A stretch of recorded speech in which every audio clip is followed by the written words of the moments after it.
time, I had to front and floss on these guys so that they could understand who is responsible for the New Age conscious movement. This is all my shit. I'm the author of this that we call the consciousness. Nah, real talk. In fact, I keep it all the way super real with you. And you know, I don't say other niggas' names on my video. I'll keep it super real with you. After your Francis Cresswellson, Delbert, Phil, like that group, next is us. It's Dr. Ali Muhammad, A.A. Rashid, KT the Arch Degree, and Brother Polite, and Dr. Enqi. That's it. 5 people started what you know of as the next generation of teachers. Now, the reason why I take all the credit, I just gave them the names, right? But the reason why I take all the credit is because if you go back to those group of people, nobody within that group has worked with anybody else in that group except me. I'm the one that worked with Rashid. I'm the one that worked with Ali. I'm the one that put, you know, all these people put into position. Me. Ali don't have a story of working with KT and Polite and Rod. He don't have no story of that. Rashid don't. Polite don't. Me. On Polite neck, if you get in between the bottom of our feet and Polite's ass, I apologize in advance. The girl name was Nikki. Ask him about Nikki from 150th Street. Nikki is a young lady, and I don't really want to bring her up because that's what a lot of people want to do. I'm not going to bring that girl picture up here. I'm not going to do that crazy shit, okay? Both of them planned this shit. Whoa. So this is home. This is home. So you want to know why? Nikki was a young girl, because they keep saying, who is Nikki? Nikki was a young girl who lived in our building on the 4th or the 5th floor, who I think he had a crush on her because they was around the same age. That's who Nikki is. Anything else, I can't tell you. I could show you her picture, but I will not do that. He said he don't know Nikki. Man, don't ask me no fucking questions about no fucking Nikki. Who is Nikki? You tell me, and if I knew it, and then I tell you who she was, you wouldn't fucking know her. Then last night, what he said? Oh, what you want me to take out some pictures? And then when he realized that he said that he got pictures of her, he tried to double back and go, oh, no, I meant it was on her Facebook. I could go on her Facebook page. Wait a minute, nigga, you still telling on yourself. What do you mean you could go on her Facebook page? You mean the girl that does not exist? You mean the girl that does not exist, you can go on to her Facebook page now? Somebody said, why you got pictures of Nikki? I don't have pictures of Nikki. I can get them. That was my niece's best friend. I could get pictures of her. I don't have pictures of her. Shut the fuck up, nigga. Fuck is wrong with you? We got Sa again. This is like at least the 1 millionth time somebody is just making up shit. Remember, so Nikki don't exist. This is a lie. The caller that called in just made up this story out of thin air. The caller is a fake person and the story is fake, right? So this is Sa's initial response to the Nikki story, remember? And he was over there, had all his moderators literally block, banning, and getting everybody up out of his chat room. Who ain't go for it? I'm talking about the dumb, ignorant people. Oh yeah, he got back with Nikki, and he got back with her. Let me ask you dumb, stupid motherfuckers. Where was my wife at all this, when all this shit was going on? When I was on 150th Street, where was Cynthia? When all this shit was going on, when me and Cynthia was living on 150th on the 1st floor in the house, where was she at? Where if there's a real girl named Nikki, where would Cynthia have been while I was with Nikki? Bro, where's Cynthia right now? Why you with Nepal? Why would you say that? That was the dumbest thing you probably said on the video. Niggas cheat every day, B. You cheating doesn't have nothing to do with her, and it don't take nothing away from her. She's still a queen because we watched what she was able to do with you, especially now that we see your jail record. Everything good that you accomplished in your life is accredited to your lady. Where the fuck was my wife at this time? Of me getting back with Nikki in the same building, y'all. You saying that you know that Saneter was 30 years old with a 15-year-old girl he was having sex with? 33. I don't know, family. What's the girl name then? Where's she from? Like, how do we know this is real? Again, every man gotta defend himself. So he getting at you, he throwing smear campaigns. This is on him. And like I said, I'll leave you my contact information if you ever want to get back at me. And when he get on the line with me, he know what it is. The girl name was there. The dude that's speaking right now is the nigga that we talking about Him and Enqi are boys. Him and Enqi know each other's families. They both from the Bronx. Whenever Enqi come to Harlem, he go right there to that nigga. Them niggas are together. And that's how I knew this shit was scripted with these two. I told y'all I spoke to the brother after that phone call called in, and he confirmed the story, and I believed it. I told y'all he ran down about 10 names from people in Harlem, and that I know 2 of the names, and that one of them was my homeboy Ben. I told y'all that. But what did Sa tell y'all? That's the thing. Didn't Sa tell y'all that there was no Nikki, that I just made that story up? Listen now. Didn't Sa tell y'all that I made that story up? That I'm believing a story with no receipts, no evidence? That the caller just completely concocted that out of pure hate? I don't know no motherfucking Tyrone. I know Jamil, I know Ben, and I detected the nigga voice because I know this nigga. I hear what Sa's saying, that the dude act like he know him. So it's Sa's testimony for the record that Ben doesn't really know him. So let's see how the nigga Enqi is working now with the dude. And he acts as though he fucking know me. And I used to cut his hair for free, nigga. Bro, you can't call it. You can't, it's the climate in the community is too crazy to throw a smear campaign on a nigga. Yes, he really knows me, but the nigga hated me for a long time. Not only me, but anybody that was doing good, and he was always fucked up. He was never doing good. So yes, he know who I am. Yes, he knows Nikki. He knows everybody in my building. I don't even know him. First he was saying that he don't even know the guy. He told so many lies. First he said he don't know the guy. Then he said that the guy grew up with him. See, this is all a game with these niggas playing games. Enqi is in on the fucking joke. All these niggas are down. Listen to Enqi. My number, yo. Chill. You can't call in. Call me up. Bro, Now, chill. I sent you my number, yo. Chill. You can't call in. Call me up. We could go on the phone. We could do a FaceTime. We could do all that. Now, being that he said that, you could call me up, we could do a FaceTime, we could do all that. I challenge you, Stinky Enqi, because I know you watching. Call the nigga up, get him to do a FaceTime. I bet you he'd tell your ass, I ain't going on no FaceTime. That caller didn't make that story up.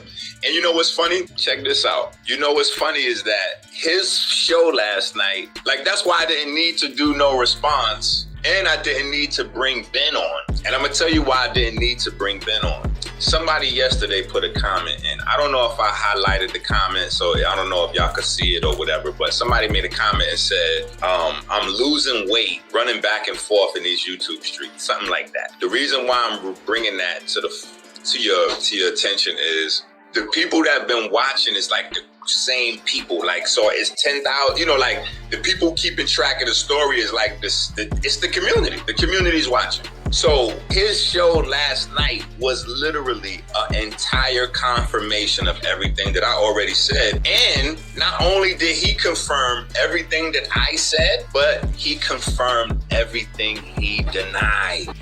That was the worst, like, literally, I've never seen something that bad before. That was bad. Been a hater. Listen again. Boy, we don't got shit. When you driving around in Mercedes Benzes and all that shit through Harlem, but the community is divided and conquered. For 20 years, we battling each other all day, every day, all year, every year. We was not battling each other every day. Every Saturday, you would have the guards would come out, the Moors would come out, and this nigga was so jealous and envious that I never gave him no shine, that I never put him. The only thing I told this nigga to do was, yo, packs my shit up, carry it to the car. My word is bond. Word to my mother. He was the pack up boy. He would pack my shit up, put it in the car, and I'm on my way.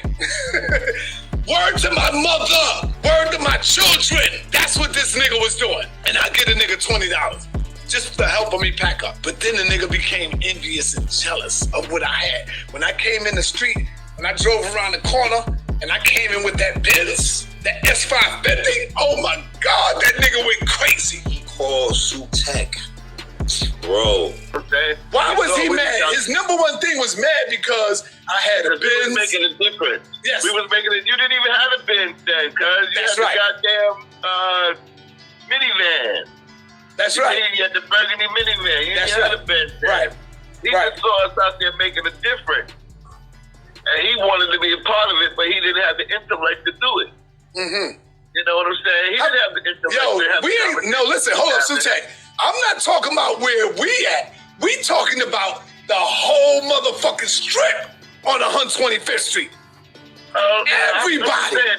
That's what started the hate with us. Right. Saneter said he was jealous because he had a Benz. But guess what? Look at Sutek busting right out. Nah, you didn't even have a Benz. You had the brown minivan. Look at Sutek busting right out. Nah, you didn't even have a Benz. You had the brown minivan. Look at Sutek busting right out. Nah, you didn't even have a Benz. You had the brown minivan.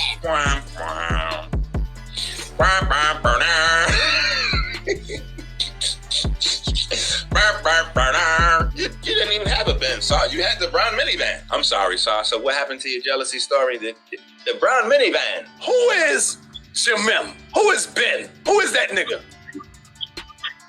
Clown. But who is he? Did anybody on the 125th Street fuck with him?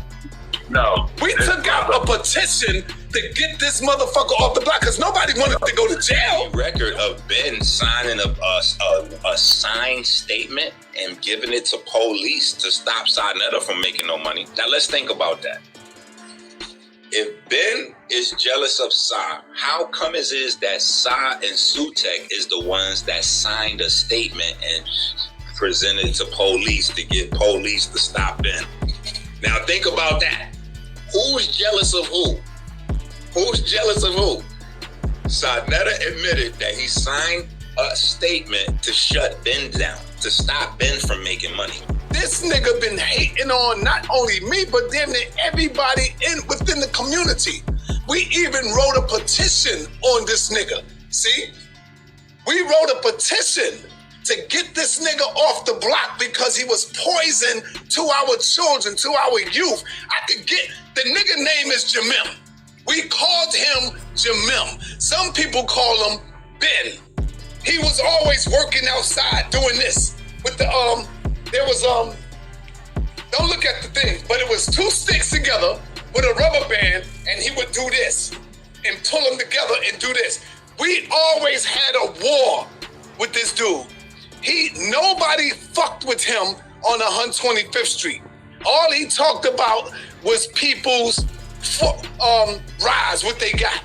All he talked about was, oh, Saneter got a Benz. That nigga over there, he's doing that over there. He made this much money. The jealousy from them and Ben came in is that Saneter was grabbing everybody's lectures and he was selling everybody lectures for like $15, $20, $25. Ben was selling the exact same lectures for $1. So because Ben started selling so much more and the people started buying Ben joints and stopped buying Saneter joints, Saneter and Sutek try to get the police on them niggas to shut them down.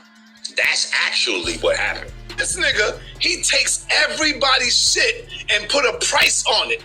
The nigga came over by me, started selling shit for $1. CDs for $1. I'm gonna show you the next time I come back. I'm gonna show you exactly who this nigga is, and I can go down to 125th Street and ask everybody on the line who is Jamil. You gonna watch they fan? Oh, come on, son. Come on, son. Please don't bring that nigga name up. We don't want that nigga in it. He's off. They ran him off 125th Street. Ben and them came and said, yo, knowledge is for everybody. Y'all standing in between people getting this information. We dropping the information down to $1. Fuck that. Now, who robbing the people? When you take a 11-cent blank and you make a copy of a 11 cents blank and you sell it for $20, and you pocket that and don't give none back to the person that actually whose lecture that is, that's stealing. That's stealing from the people, and that's price gouging. That's monopolizing. There's monopoly laws, you know. Those are actual scams. Then when somebody comes along and says, yo, I'm about to sell these for a fair price because we're only paying 11 cents per copy. So even if we sell it for $1, we still made 10 times our money. Why will we need to make more than 10 times our money off of stolen intellectual property? Do that math again. So Saneter is paying 11 cents per copy for DVD and selling them for $20. The actual person who did the research, bought the books, their life's work is that lecturers make. They're not getting a dime of that. Go back through the history of the community. Everybody done argue with this nigga over that. Why you think niggas was pulling out guns on him and shit out there for selling them DVDs? Y'all heard the stories. Why you think niggas was running down on side with bats and guns and all that in the street? Because he was stealing their money. Niggas is doing work 5 and 10 years to produce their material. This nigga bootlegged the shit. Buy one copy, he think he paid the speaker. He bought one copy for $30, then he's selling them shits, duplicating them for 10 cents each and selling them for $25 a piece. Come on now. You wasn't making a difference. I mean, you was making a difference, but you could have did better. Let me not lie and say you wasn't making a difference. Them DVDs helped a lot. Even if you charged $100 for them, the people that viewed them, they helped. They did. But it doesn't change the fact that you was stealing the DVDs and you was price gouging. You was making 10,000% on some shit that wasn't even yours. And then you signed papers to get the police to shut down the guys that sat up next to you and said, bro, come on, man. We only paying 10 cents for these, bro. Selling them for $1, we making 10 times our money. We literally making $1,000 off of every $100 we spend. Why are you trying to, Saneter, make $10,000 for every $100 you spend on people? See, niggas don't know math. Niggas don't know you've been scamming for a long time, bro. Scamming and stealing for a long time, and now you snitching on yourself, busting yourself out. What makes more sense, people? That some young nigga that's big and muscly, that's in shape, was jealous of an old nigga driving a minivan? Which story sounds more plausible? A young muscly nigga is jealous of a old nigga driving a minivan, or is it the niggas driving the minivan selling the DVDs for $20 mad because the young entrepreneur is selling them faster because he lowered the price? I call Captain Tazariak maybe 4 times a day, telling him, yo, Captain, I need you to come with me 150 of them. Tazariak don't like you, bro. Tazariak don't like you. In real life, he don't like you. I need to interview anybody walking up and down them streets. Let's go to 150th in St. Nick and ask anybody about me. Ask anybody about my history. Remember when Saneter and Brother Polite came out with the whole scandal about Tazariak raping children and beating up his women? Vital imperative that we create outlets for the women inside of that cult called the ISUPK. And you'll understand what I'm saying as we go forward. And those brothers are ignorant enough to admit to some of what we're going to dispose of today. So on the first list of things, my sister, you shared some information, you shared some data with me, I shared some data with you. However, there was text correspondence back and forth that you documented and also sent to me amongst you and Tazariak. Rage, what is it that made him so angry, in your opinion, about you just appreciating something, our family dynamic online? Okay, this was some months ago where I had actually posted a post, and I said I'm very proud of people that uplift their families, that are building strong families. As you can see, I'm on 150th in Convent, and the next street is 150th between Convent and St. Nicholas. 150th Street. This is where they say, where we at? What street we on? 149th St. Nicholas. What building you out of? 408. What street? 150th. St. Nick? St. Nick. What's up with you, Bat? 408, 150 St. Nick. How long? I knew these little motherfuckers when they was young. They used to come to my house to get their haircuts. Free. Going to school. Listen. Now, this is my first time asking you this question. Ever. How long you been living around here? 37 years and going. How long you been living around here? I'm in my 40s, so this. And we both lived on the first floor. Of course, me and you. 408. There's a rumor going around. Do you remember Nikki? Yeah. Her brother passed away. All right. Yeah, so this sucker Negro on the line said that I was 33 years old and I was fucking Nikki at the age of 15, bro. And he said everybody knew it. He said I was walking down the street with her hands, holding hands with her. We was kissing, we was hugging. Roderick, Harlem. Yo, what's your name? Where you calling from, bro? What's your name? Where you calling from? I just told you, Come on, man. See the fuck shit these niggas do. Now, I know y'all want to say, oh, well, Enqi, that could be a troll, right? I know, because y'all going to keep making up excuses, but check this out. He's saying that you should doubt my story because somehow the story involves a person that I know, Ben. I've been telling you niggas from day one that I'm from the Bronx and my family is from Harlem. I'm also probably the first nigga to tell y'all that Harlem is an imaginary place. It's not real. The reason why I tell people that is because people that's not from Harlem think Harlem is bigger than it is. Look on a fucking map. There's no place called Harlem. Harlem is a neighborhood. Harlem is a neighborhood inside Manhattan. Manhattan is the borough. Harlem is a small neighborhood. So because I got family from Harlem, because I spent half my life growing up in Harlem, I know people all up and fucking down Harlem. That's how Harlem goes. So when he goes, you should doubt me because I know somebody involved in the fucking story. Why wouldn't we doubt him when he calls up Sutek to be his witness guy? Sutek, nigga? Or some guys that's on the corner that's 37 years old that would have been 11 years old back when you was with Nikki, allegedly. This is what we doing now. This is what we doing, y'all. Anybody could just come up and just make up shit. Oh, so-and-so over there, you know, Captain Tazariak, or we found out that them people down the block, they were pedophiles. Is this what we doing now, y'all, with the information? Are y'all that brain dead? Are y'all that brain dumb or stupid? Some ignorant people. Like, what's going on with y'all, man? First thing you need to know, if your brother was doing that and everybody know me from Harlem, how come nobody never brought that up until I brought up the Solar Mind case?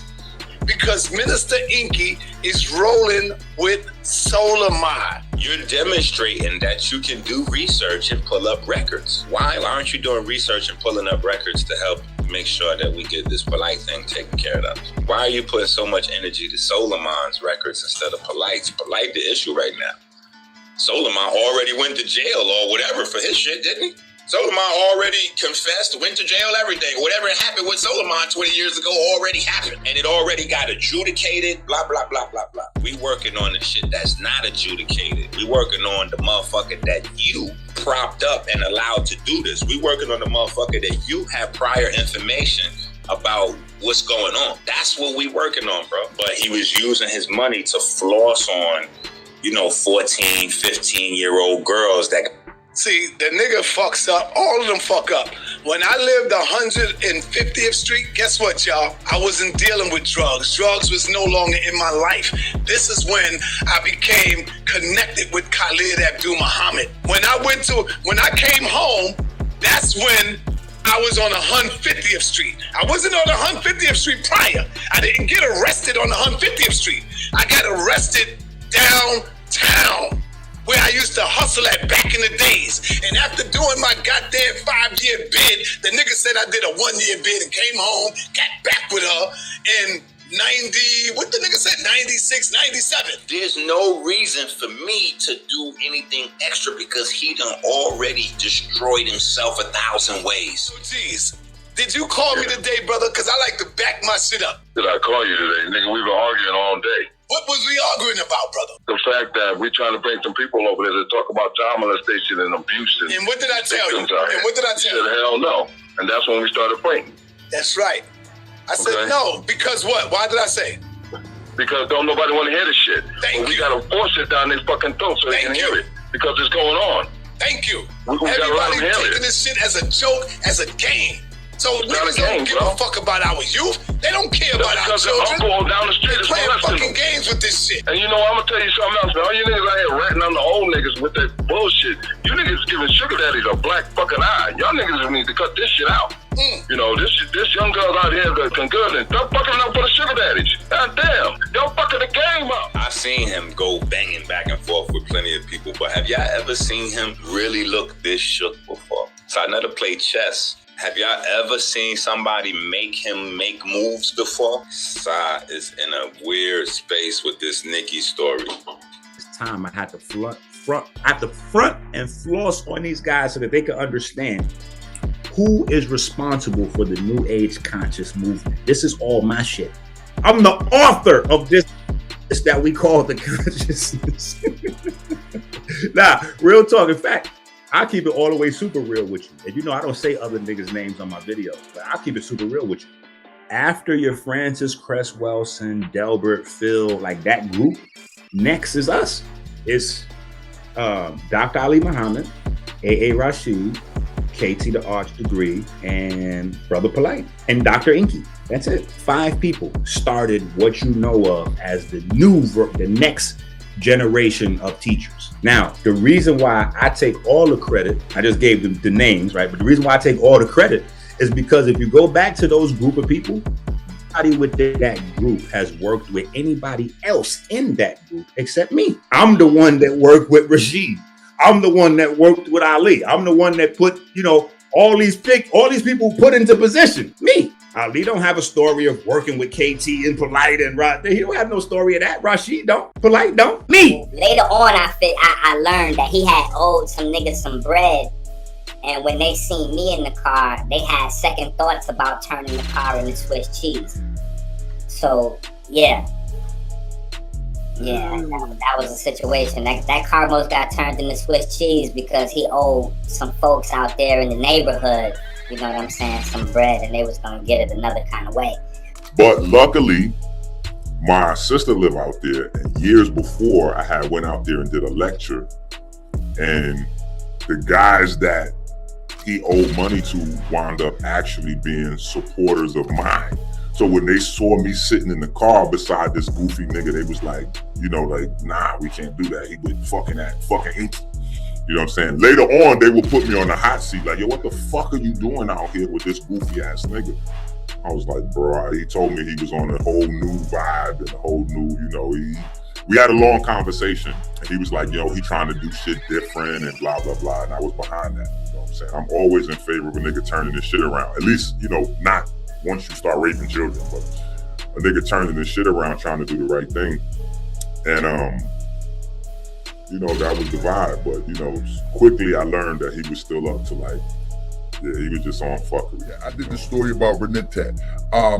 And I got some video footage where as though she is sitting, let me see if I can pull this up real quick. Not even a video footage. I mean, it's like she is like plastered on the screen as he's teaching. And so what I wanted to ask you is that, were you up in the company when him and her was around one another? Yeah. That we going back now. We going back. I told him put the children to bed. Did you ever, as you think back, did you ever see any signs that something didn't seem right? Absolutely, a bunch of signs, but we never seen, like, we didn't see, it's not like we had R. Kelly type of shit, like we had video of him peeing on it, you know what I'm saying? Like, we didn't have nothing. Right. And then when something came up, it got handled and squashed, and it got squashed in such a way that he wound up with custody of the kid. Right. So at that point, like I said, at that point when that first situation got handled, it wasn't like when somebody you know gets some wild charges put on them, if they get found dismissed or not guilty, whatever, you be like, everybody that know you is like, yeah, nigga, you get like, but it wasn't that. Everybody was just like, all right, I guess we gotta treat the nigga as a non-rapist because he was, you know, the case, you know, like he got the case dismissed. So, you know, but fast forward, if that becomes a pattern and now you caught doing the same thing again. Well, let me share this with you real quick, because I've done extensive research on this, and I took the volume down because I'm gonna show this on my next show. But I examine this. Hold up. I examine this, and one thing that I noticed, there she go walking up right there. Look at behind. She's walking up.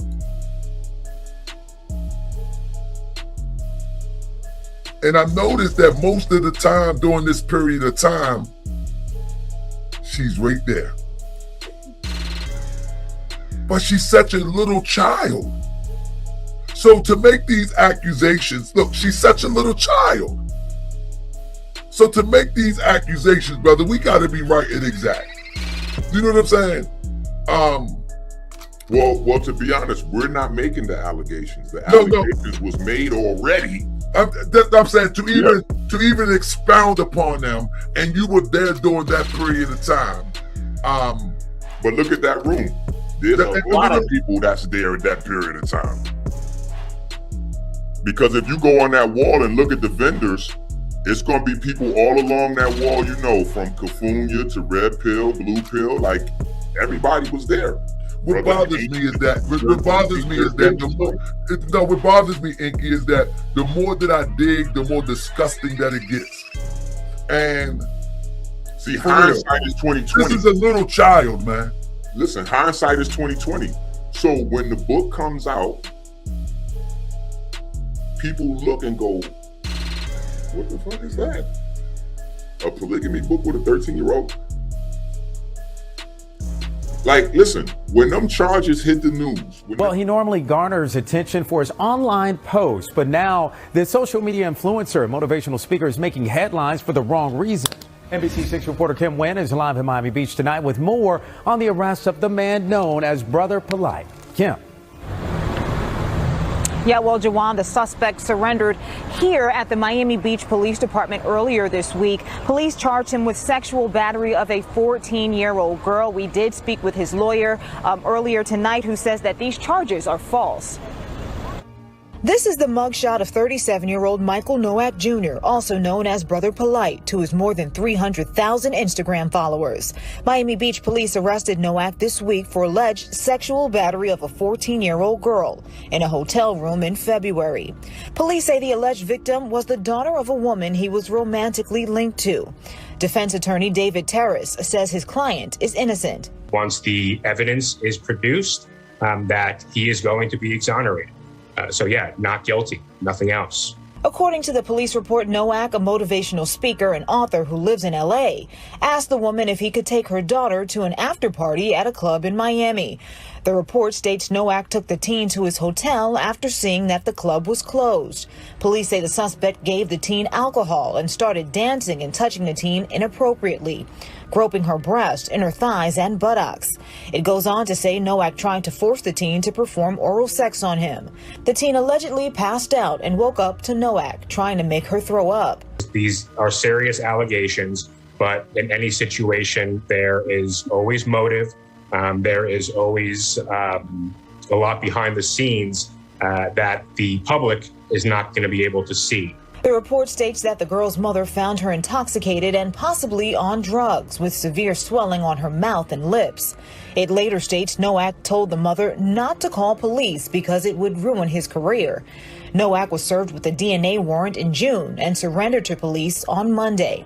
Terrace says the police report is only an allegation. When Tasha K broke that story, the very next day, my daughter called me up crying. You know what I'm saying? Because she saw the story, she saw my freestyle, my Wankster freestyle, and she was mad at me. You know what I'm saying? Because we got a personal history. There was a time period when she felt like RINGLEADER was her best friend. You see what I'm saying? Like, these people that's making all these videos, they don't really have this is just some passing news that's really good for, you know, for views and shit. That's why I kind of deleted all the shit that I had on my channel. I deleted it off my channel because I didn't want to be mixed in with people that's like just platform people. But my daughter called me crying about it, and she had forgiven me. She was calling me to forgive me for some shit from way back then, because I forcefully separated her and RINGLEADER. Like, I stopped her from, like, I was like, yo, you can't call RINGLEADER on the phone no more. Like, I had to stop her from communicating with RINGLEADER at a certain point. because they was tight. And after all of the shit went down and he kind of skated away, like I told you, like he was, you know, the shit was handled however it was handled, but it wasn't like no exoneration. It was just like, all right, nigga, all right, we just watching you from here on out. But when RINGLEADER started switching her clothes and she started wearing the fishnet stockings and the short skirts and all that, that's when I had to pull my baby back, and I was like, listen, that's not gonna happen. We're not getting ready to pull. We're not doing that. So I'm gonna need you to pull back a little bit from RINGLEADER because she's on an accelerated, you know, she's moving faster than I'm comfortable with you moving. Even I'm uncomfortable with the ideas that she's presenting, some of the ideas with Tony. And me and Tony fell out about this shit like it was a thing. You know what I'm saying? Like I ripped her away from one of her buddies. So, and at the time I told her, I was like, listen, there's a lot of shit going on over there that nobody can really prove or stop, but y'all, you're mine. So I don't give a fuck whether it's proven or not proven. Yeah, you gonna go that way. You know what I'm saying? And so when she see the charges and shit, she was like, wow, that's the same shit that happened. Like, now it's making sense, Dad. I forgive you for, you know, parents gotta, you know, and then we had our little parental conversation on it. You know now during that time period, I think it's kind of, I've been trying to figure out what actually happened. Did the state come in to intervene? Well, according to Saneter, Polite got arrested with the girl, or from the charges stemming from the girl, and then the charges got dismissed. So apparently they was in family court or whatever the case was. Right. But now I do know that there was another pregnancy, and the baby kind of disappeared, and it was very suspect to the whole community. You know what I'm saying? Like, people think I was around him. And let me say this real quick. Everything that Enqi is saying here right now, many people are privy to. Am I privy to it? No, I'm in Baltimore. In fact, I was in my Moorish space. I was in that Moorish stuff that you see on YouTube. I don't operate on that corny stuff. So I was in my Moorish space, so I don't know anything about this. So this is fresh information to me. But what I'm saying is that this information that Enqi is given, and we won't blame anybody that was around that time because it all seems a little bit fuzzy. You know what I'm saying? No, wait. I think we need to blame everybody. We need to blame who was who. Wait. No, everybody needs to be blamed. Now, you can blame a little bit, but everybody, especially the supporters, because the supporters is looking to just point blame somewhere else. But I want to make sure the niggas that continue to buy books and donate after all this shit start floating around, after you heard Sa say what he said, y'all niggas guilty too. But what I'm saying is this. Saneter already made a statement that he don't care who Polite sticks his private parts in. He already made that statement. So he doesn't care if Polite stick his private parts in a baby, in a dog, in a young girl, in a young boy. He just don't care. He already said that. So he goes to the back burner anyway. But what I'm saying that many people around was looking on as this was an affection that a father shows to a child, or sometimes blinding themselves to believe that this is appropriate affection. So I said, you know what I mean? I don't want to throw everybody under the bus, but now that we look back, everybody that was there now should know what they were looking at. Right. You understand what I'm saying? And when the situation happened where the young sister left her mother to be with Polite, Saneter gave specific detail. He even called her real name that I never knew since I've been covering this. Did you know her real name? So I'll be bad with the sound bites. Did you know her real name? her birth name? I'm sure at the time I knew everybody's real names, but we didn't address each other that way. But Sasha, that would fade out of my mind. I remember. You see how you say that? A new cat, like I remember that. I don't necessarily. This is what I'm saying. You see how that fade out your mind? Saneter spit it out like it was second nature. Well, that's his family though. Bro, you get so serious that. So what I'm saying to you is that I mean, he said in the video that he knew them before Polite knew them. So that's his family. He definitely know them. Yeah. So do you think that Saneter, and we're gonna go back to that. I ain't gonna get off that case right there because we're gonna get on that case. Do you think Saneter is culpable? In other words, and I'm using legal terms here. Do you think Saneter? Okay. Yeah. Do you think that Saneter is one who facilitated to pull the wool over people's eyes and act as if these things didn't happen, and then present Polite to the people? In my honest answer, I would say yes and no. So in my honest answer, I would say no. He didn't dust Polite off and set Polite up in a way to rape or potentially rape. No, that's not what I'm talking about. To give. But But if you're asking me, did he constantly prop Polite up to scam niggas? Yeah, absolutely. That's what I'm talking about. I'm talking about dust him off. Whatever he was accused of, whatever he seemed to be, that present him in the best light in order to that he could take advantage of people. Of course. Yeah, that's what I was saying. Now when we go back to Renette, whatever happened with her mother? Anybody knows? Well, nah, she well, when the allegations came out,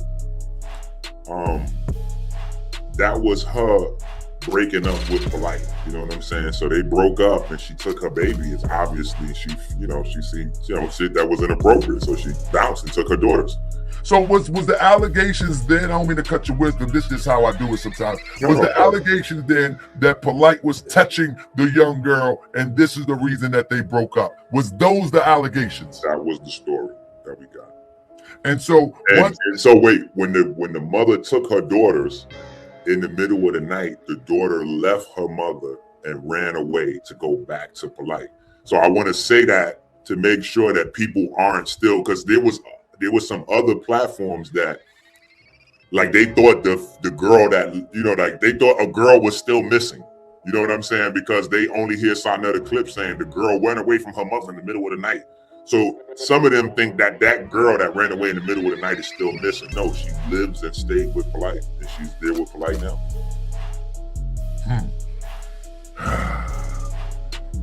So when you were in California with that picture, did you see her then? Of course, she always around. And what was the relationship when she was around? I mean, just different, you know what I'm saying? Like one of the wives or the child? I would say in a middle space. You know what I'm saying? Definitely not like a child. Because, they had it was like they was like tiered. I don't know, that shit was weird how that shit was. But she was with Riot, you know what I'm saying? So whatever level Riot was on, Renette was kind of in that similar space, you know what I'm saying? They had the same type of work cut out for them. They always had to share a room together, so they was always together. Let me go with, what's with the Riot? And Riot is one of the wives. So her and Renette always stayed together. So when Riot is gone, Renette, Riot is still there. That's right. That's the taller one. Right. Yeah, she's the quiet one. Right. But Riot and Renette always stayed in the same room. But I want you to know how I feel. Let me show you how I feel. When I was forced into this way of life. Hey, look, I've been dealing drugs ever since I was 12 years old. See, I didn't have the chances that you had, Miss Hawkins. I wasn't born with a silver spoon in my mouth. Miss Hawkins. And I wanted to get out, but they threatened to kill my mother. Who are you talking about, Mr. Brown? What they? They. Look at it. Kareem Akbar. That's right, the educated brother from the bank. He's the real head of the CMB, the brains behind the whole thing. I told you, this thing's bigger than Brown, and I gotta listen to it. Come on, now. I got all right. Order in the court. I just want you to know that this is bigger than Nino Brown. And if I go down, goddamn it, everyone going down.